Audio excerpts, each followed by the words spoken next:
As you've heard this morning from Pastor Justin, we are continuing on our series, Rules to Live By, based on the 10th commandment.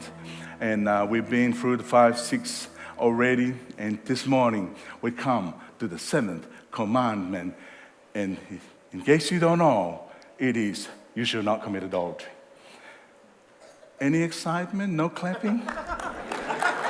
Only Pastor Stan claps. So, you know, Pastor Stan was not meant to be here today, and he's here.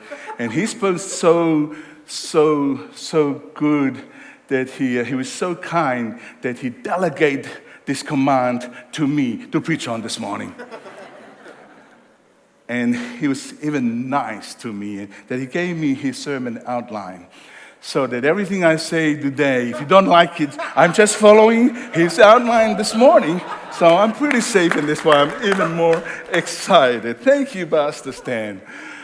I'm glad you got the joke. That is a joke. So it just happened to be that it's a privilege to be able to speak on this. Again, if you haven't been following a sermon series, go and check out our website, our YouTube channels, our socials, and our apps, and go through. And as we come to today, last week, Pastor Justin preached on the living a life of balance when it comes to keeping the Sabbath holy and how to do it, the Sabbath rest daily as a routine, as a lifestyle. So this morning, I'm going to speak on what it means to live a life of control that in some way kind of set us free from impurity and living a life that is free from infidelity. Let me ask you this morning, do we have any control freak in the house? No? Well, I can just imagine if I have a control freak scanner with me and I started from this end and going, I can just wondering how many times the beeps I get to come through here. What about we do it this way? If you're a couple, and even if you're watching online, if you're a couple, turn to each other and ask, who is the control freak? Okay, take a moment just to look at each other. Come on, no one else look at you. Just ask, who is the control freak in the house? You can do it at home as well, and you're safe. You can fight. We don't look and see what's going on, but just check who is the control freak. Ann and we were at the Costco yesterday, and we finished our shopping, and we just came out of Costco. And if you've been there, you know they have such a massive big lift to go out, take you up and go down, and you can fit about 6 or 7 trolleys in there with people. And we got in, and we got close to the front, and we waited for a little while because there was a couple that was standing right at the door, arguing whether they should come in or should go out. And they have about in my same age as me, 70. And the man was standing more towards outside and the husband said, we should wait. There's no room. And the wife said, no, we can just squeeze in there. We can make it. And then the husband went, we should wait. We can go again. It's only take 2 minutes. And she said, that's too long. Now, put your hand up. Raise your hand if you think that the couple ended up waiting as the husband suggested. Raise your hand if the couple ended up in the list as the wife says. Every hand goes up. No, I don't have to. Sorry, ladies. You got the answer. But do you want to know the truth? The truth is this, that everybody is a control freak. God has created each and every one of us, wired us to control. And when I say about that, we all, when Ann and I are both control freak, when Ann in the kitchen, she would cook the food, so she'll have a control on how much she put on the plate for me. When I had my turn to cook, I take full control what I cook. and how much I put in the plate. And this is why we agree to deal and share the power and control. They agree to look after the cleaning of the house, where the furniture goes, and leave the kitchen to me. I take full control of the kitchen. What food do we eat? How I cook it, and how much I put on the plate. And we agree with that. I don't do the cleaning. Remember, that's part of Ian's powerhouse. And Janelle, I look after the fridge as well. Can you see how it works? In some ways, we all have a power to control. And we as humans, we like to live life the way we want it to be. Where you can exercise control, what you eat, what you drink, where you go, and what you do with life. And that is part of who we are as human beings. And when we are told to live the way, when we are told how to live our life, there is something within us that says, I'm just not sure. Whether it's a parent telling a children what to do, whether it's a teacher telling a student, the boss telling the workers, there's something within us that we control how we respond. Even the government set rules for everyone to follow. What happened when we're told that we ought to wear a mask, to restrict the boundary in distant travel, to get vaccinated? I tell you three ways we respond. The first group will say, I'm not going to do it simply because it violates my human rights and this and that. The next group will say, I'll do it so that I can go and visit my family, so I can go to work and dine out with the loved ones. And the third group say, I think this is a good thing. We need to obey the rules. It's the right thing to do. In fact, it protects me and it protects my family. Can you see how we exercise the power to control in various different ways? As we come to the seventh commandment today, we come to another one of those rules that God has set for us. Do not commit adultery. What is adultery? Well, the dictionary defines adultery as a voluntary. Before I go on, I just want to warn you, if you have children, some of the things that I might say might not be appropriate. It's like those sermons where you just read it with an M, mature only coarse language. But I'll do my very best. But just warn you in advance, and if you're watching from home as well. And also, if there is anything that doesn't sit well with you, kind of addressed to you, and it's something that is harsh and hard knock. Just like how Justin said last week, he wasn't qualified enough to talk about Sabbath rest. I'm not as confident and comfortable to speak on this topic here. At the end of the day, this is what's important.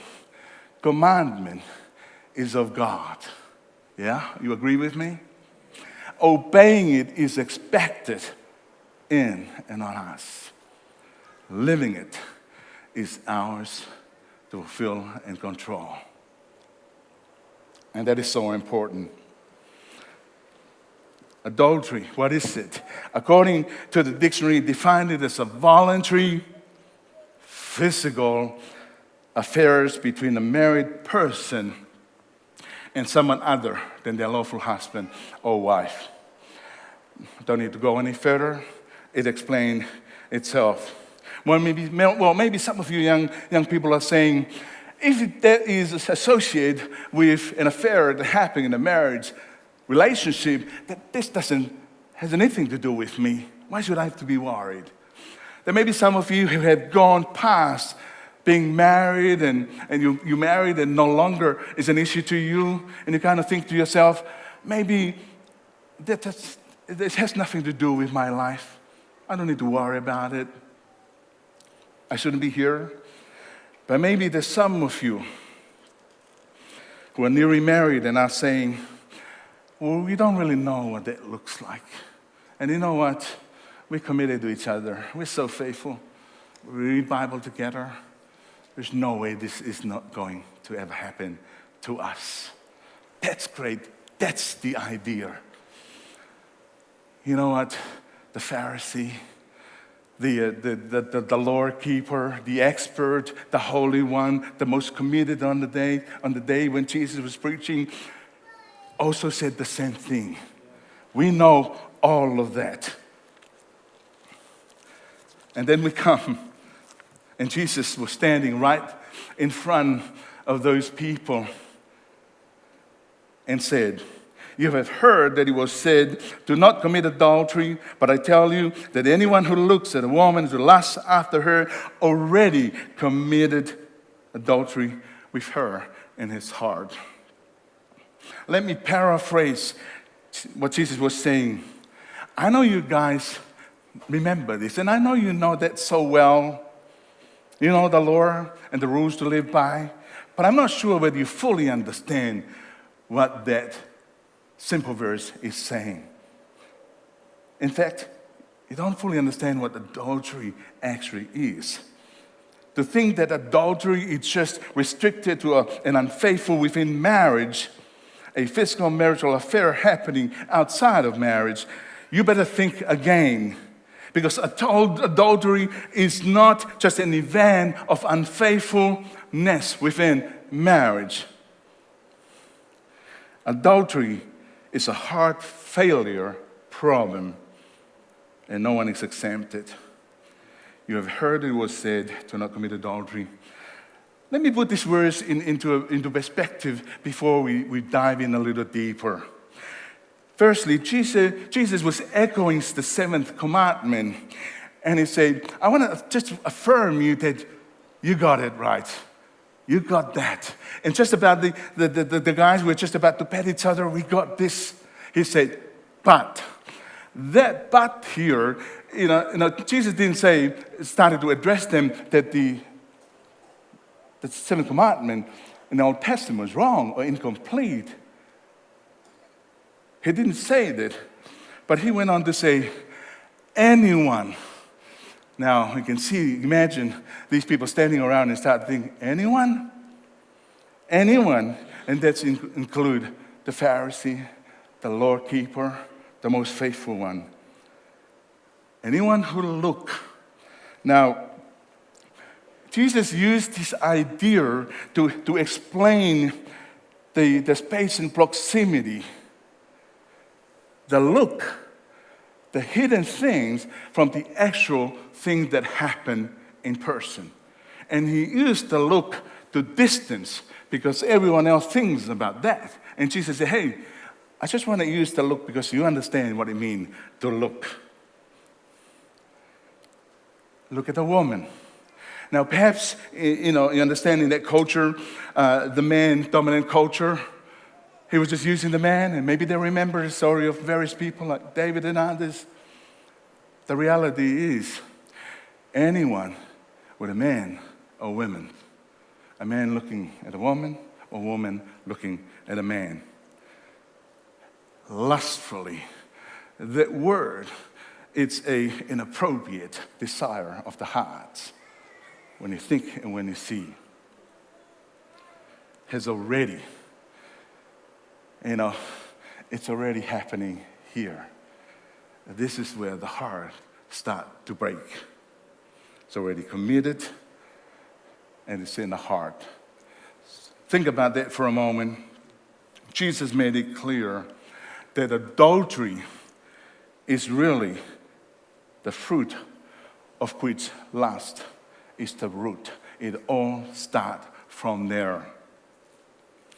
And I can just imagine the crowd standing still with mixed feelings, thinking to themselves, "Hang on, Jesus, you mean that we can be committed to adultery just by looking? Does that mean we can't look a man or a woman at all?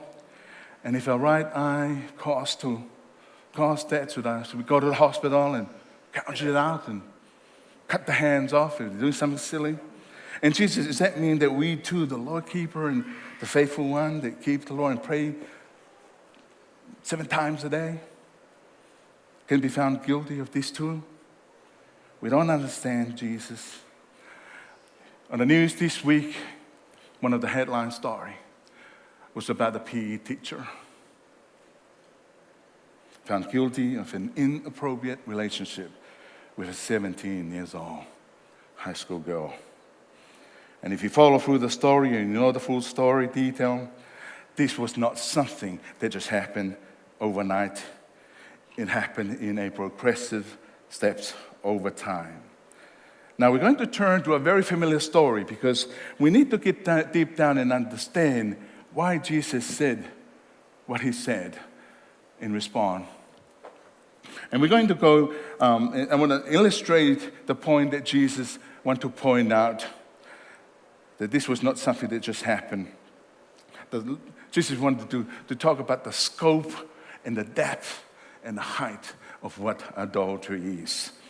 So I'm going to refer to the story that you're all familiar with, that is safe for me to use an illustration that we know quite well. It's the story of David and Bathsheba.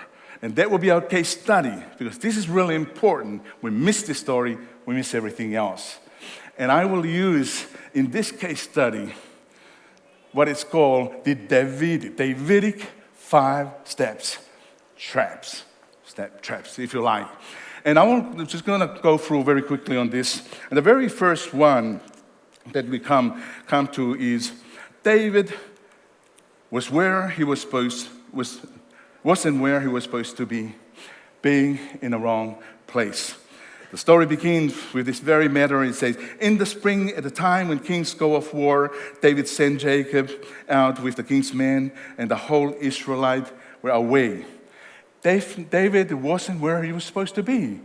In that time, kings will go in the war. It's just no option. It's part of the deal.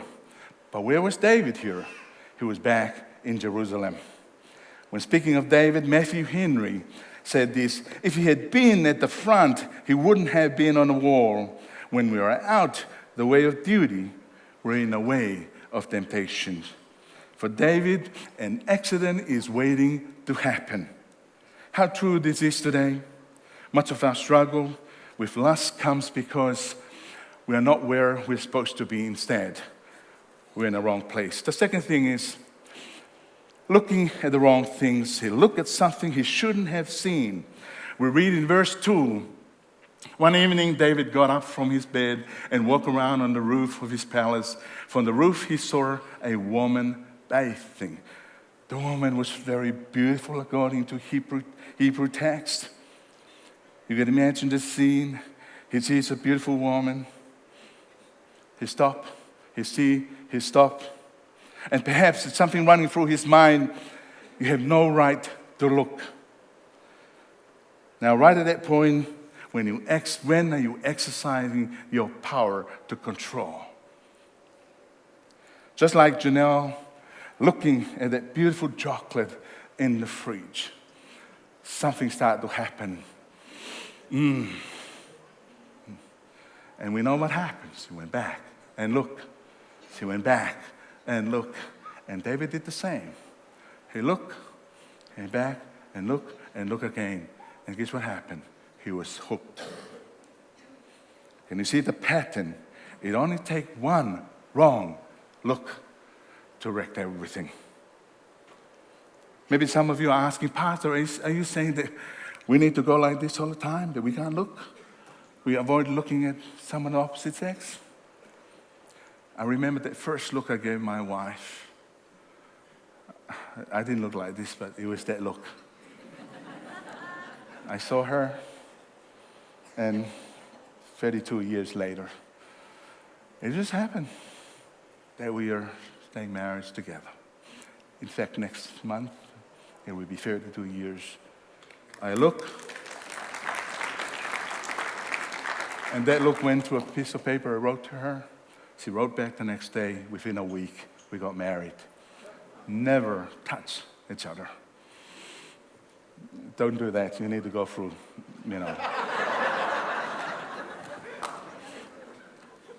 Young people, it's not bad to look. Quite often, we attract, and most marriages it's through the, just that one look, that moment. It's not bad. It's when it starts something deeply unfaithful that you start to think about this. The third thing is, he asked, when he was in the wrong place, he looked at wrong things, he asked a wrong question. What do we read here? David sent someone to find out about her. The man said, is that Bathsheba, the daughter of Elaim and the wife of Uriah the Hittite? Asking the wrong thing. On the surface, this appeared to be an innocent act. Notice that the lust is well hidden at this point. No adultery has taken place. No one seeing his action to accuse him and condemn. Outwardly, he has not done anything. But inside in his mind and his heart, according to Jesus, he has already break the 10th commandment, the 7th commandment. And this is what Jesus is referring to. At this point, it's not difficult to understand David's thinking, how the mind can rationalize lust. I'm alone, she's alone. God wants me to be happy. My marriage to Michael, it was not God's anointment, so I need to think otherwise. No one will ever know. It's as much as the fault, her fault is my fault. And lust done, it's evil. David has already broken the commandment, and we recognize the pattern. When you're in the wrong place, looking at the wrong stuff, asking the wrong question, he started to yearn for something that is not his, longing for the wrong things. It says he sent his messenger. Number 4, he sent his messenger to get her.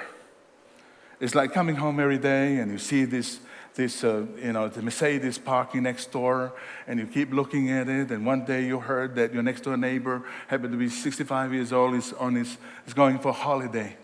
And something just happened, that discontentment in the heart, thinking about, it's parking in a garage. It would be nice if I can have it. Can you see how it built up? Lust now leads him into deliberate sin. This is an abuse of power, just like that teacher. David now thinks to himself, I can do anything I want, not even God can stop it. But when lust takes hold and takes grips in your life, what happened next, which is the 5th thing, he ended up doing the wrong things.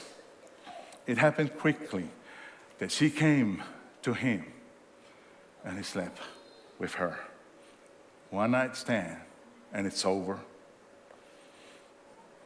It first appeared that David got away with it, but then he received a message from Bathsheba, I am pregnant. Jesus is standing there and teach and say, you don't have to be in trap number 5. Even in trap number 1, number 2, number 3 or 4, think about it and be careful. You already committed an adultery. When you think of that story, we observe 2 things. We read later in that story, it says, but the thing David has done displeased the Lord. 2 things. David's cover-up failed miserably. And second thing, the punishment far outweighed the pleasure of adultery. So what then can we learn about controlling the decisions we make to free ourselves from the gripping of sin and lust and of adultery? I want to suggest 4 decisions to control. Firstly, we must purposely avoid producing situation. This is an extremely personal matter. Please allow me. It's so important that we get down so personal. It's really important. Each one must know his own limits. And each of us is different. What produces lust in my life may bore you, but what you go through may put me to sleep. That's why it's hard to draw absolute limits, but there's a line you must not cross. That means maybe I need to be very careful what movies and TV programs I need to watch, what radio station I listen to, what books I read, what programs and I have to go to in my computer, what shows I go to, and the conversation I have. Where I am and what I'm doing and to whom might be something that we need to think about. Young people, is it the right party to engage with? Is it the right conversation? Is it the right group of people that we're hanging around that will lead me that way? The second thing is, must purposefully avoid provoking lust in other people. I have been so hard on David this morning. Not so much on Pat Seeper. We don't know the full story, but I'm also wondering what she wore to the party before this all happened. I'm just wondering the kind of look that she gave. We do that sometimes to David. Perhaps it's so important for us to think about. Let's be practical here. I'm not saying that this is what you should do, that the rules ought to be that way. Maybe sometimes we have to be very careful with the way we dressed up. I hope this is not too bad. Blame my wife. Maybe we need to be very careful with the way we smile, the way we start a conversation, the way we tone our voice. Now, some people just seem to have impure minds that will abuse the way we do things. But maybe it's so important. Don't lead other people on. Don't be east. Don't be a flirt. And if nothing happens, you have defrauded that person. The third thing is choose purity over impurity. To me, the decision to choose purity must be made in advance, based on a daily walk with God, grounded in a life of healthy activity and daily prayer. It must come clean with my Christians, brothers and sisters. 20 years now, I've been on a journey with several people, lots of people, who come and share with me their struggles. And even now, I still am talking with people and journeying with them who are struggling. Perhaps call someone that you trust. Come and see one of us as pastors. Do not journey alone. We are created for one another.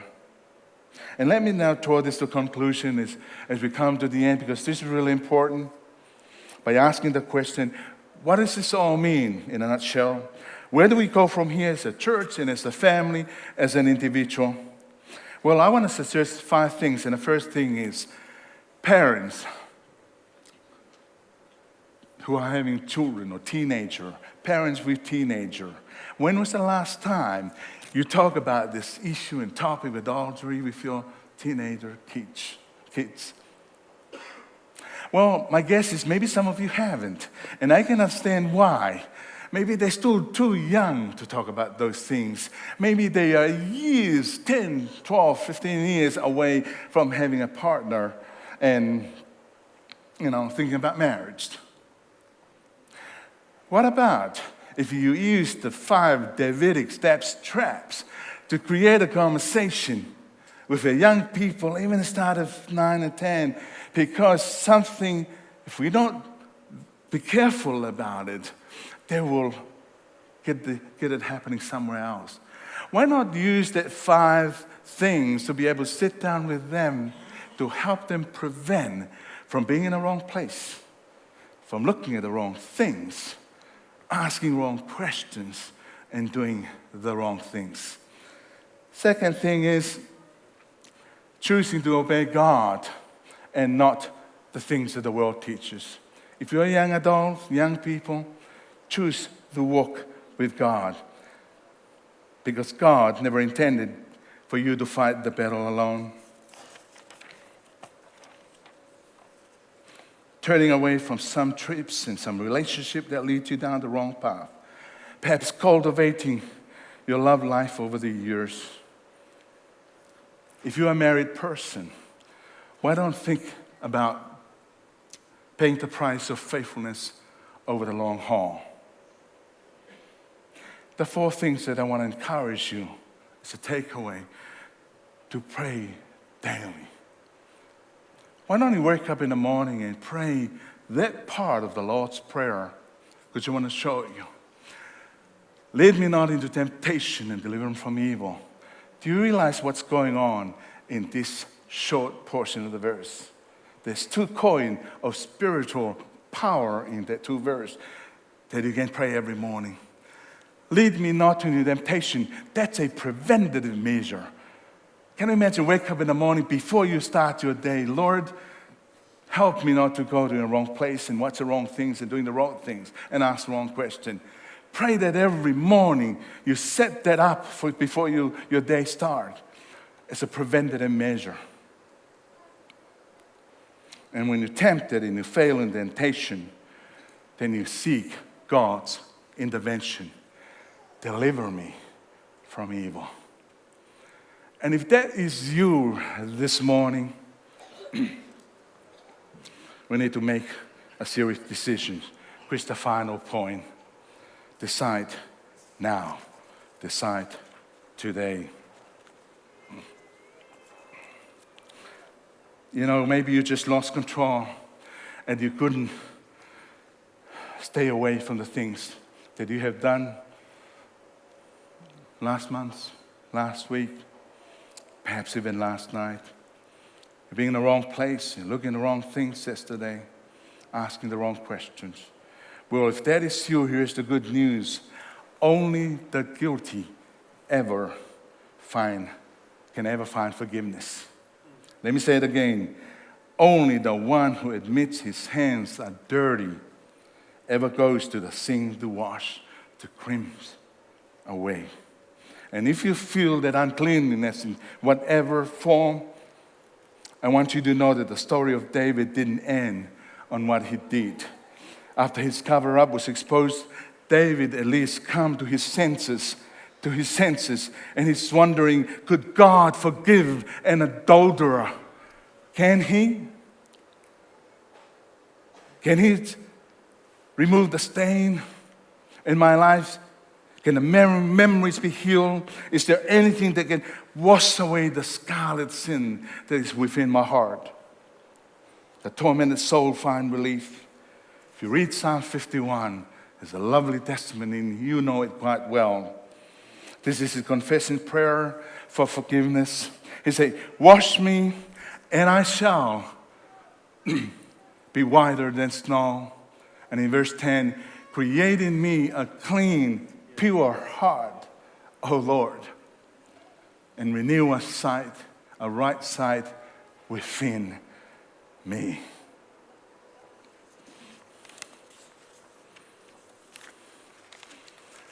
Early on, we look at the bad fruit that grew up in a bad root.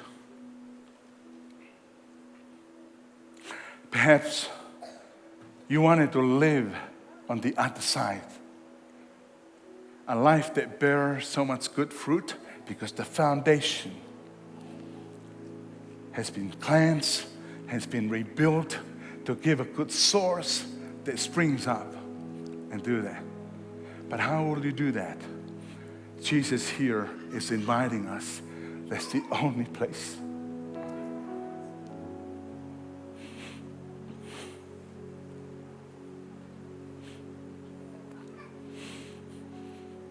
He has done it all. He said, come to me, and I'll give you that forgiveness and the promise for a new life. There's nothing that you can do that I cannot forgive. As much as you feel that chain is so hard and tight, His amazing grace can take that away.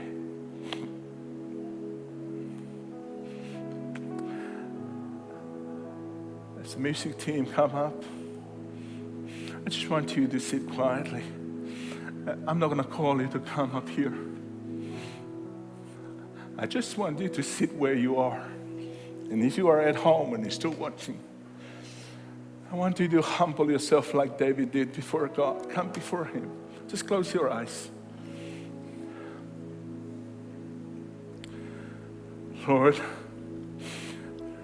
I want to be like David.